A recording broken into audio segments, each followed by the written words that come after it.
पूर्वरु गंजाम जिला बेलगुंठा block आंबपुआ panchayat BJD समर्थित सरपंच और गतकाली पैलीपड़ा पंचायत बीजेडी समर्थक सरपंच विरोध में अनास्था प्रस्ताव आसीथिबा बेले आज भंजनगर ब्लॉक मुजागड़ पंचायत बीजेडी समर्थक महिला सरपंच विरोध में सही पंचायत 11 जन वार्ड सभ्य और सभ्या मिसी अनास्था प्रस्ताव आनी भंजनगर उपजिला को प्रदान करिसेंती।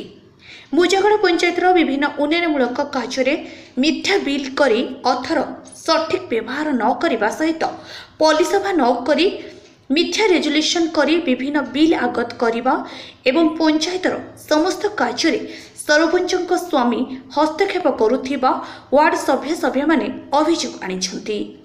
तेणु मुजागड़ पंचायत नायब सरपंच सुशांत नायकों समेत 11 जन वार्ड सभ्य सभ्या सरपंच विरोध में शुक्रवार दिन अनास्था प्रस्ताव उपजिलापाल अनिल कुमार सेठी को प्रदान करिसेंती। एही समय मुजागड़ पूर्वतन बीजेपी सरपंच शिवशंकर प्रधान मध्य उपस्थित रहिथिले। बारंबार बीजेडी सरपंच मानक विरोध में अनास्था प्रस्ताव आसिबा परे एहा बीजेडी दल पई चिंतार विषय पलटिछि। गंजाम भंजनगर चिन्मय कुमार बेवतांक रिपोर्ट अपराह्न लाइव।